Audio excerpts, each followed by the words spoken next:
Hello বন্ধুরা, আশা করি তোমরা সবাই ভালো আছো। আজ একটা সাউথ ইন্ডিয়ান রেসিপি তোমাদের দেখাবো। তার জন্য প্রথমে আমি এখানে 200 গ্রাম বিউলির ডাল, জিরে, মৌরি, হাফ টিস্পুন আর কিছুটা আদা আমি রেখেছি। ডালটা আমি 8 ঘন্টা মতো ভিজিয়ে রেখেছিলাম। তারপর ওটাকে ভালো করে পেস্ট বানিয়ে নিয়েছি। এবার ওর মধ্যে জিরে, মৌরি আর বেটে রাখা যে আদা, সেই আদাটা ওর মধ্যে আমি দিয়ে ভালো করে মেখে নেব। ডালটা মিনিট 10 মতো ভালো করে ফেটিয়ে নিতে হবে।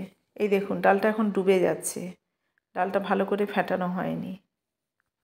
ডালটা ফেটানো ভালো হলে জলের মধ্যে আমি দিয়ে দেখব, ডালটা কিন্তু ভেসে উঠবে, ডুবে যাবে না। এইরকম একটু জল মিশিয়ে নিলাম।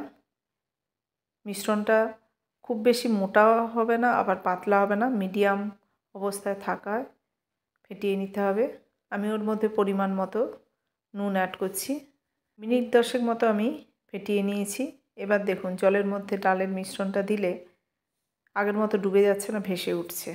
কড়াইতে আমি ভাজার জন্য রিফাইন অয়েল অ্যাড করলাম। এবার হাতটা জলে ভিজিয়ে নিয়ে ডালটাকে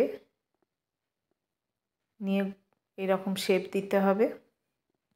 মাঝখানে একটা গোল ফুটো করার জন্য এইভাবে হাতের সাহায্যে প্রেস করে নিলে বড়াগুলো দেখতে এইরকম শেপে চলে আসবে।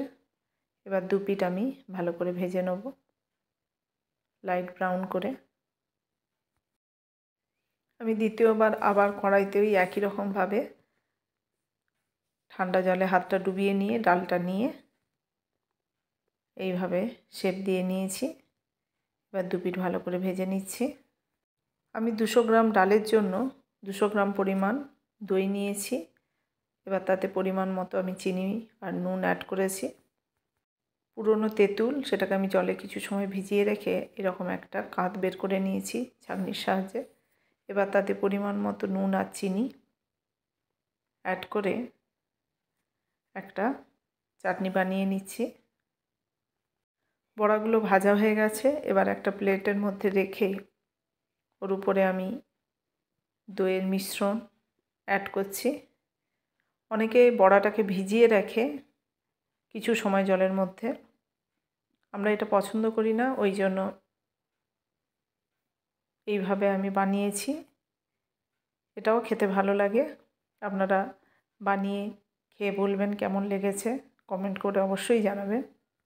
এবার দইয়ের উপর আমি কিছুটা পরিমাণ লঙ্কার গুঁড়ো ছড়িয়ে দিচ্ছি আর চাট মশলা।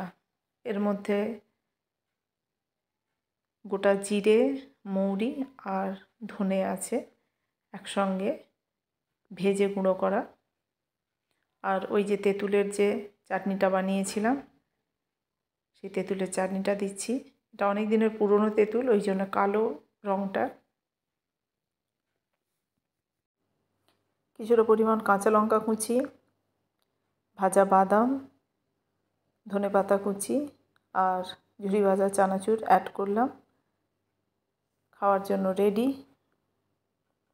ভালো লাগলে অবশ্যই লাইক, শেয়ার, কমেন্ট করতে ভুলবেন না। অবশ্যই সাবস্ক্রাইব করবেন।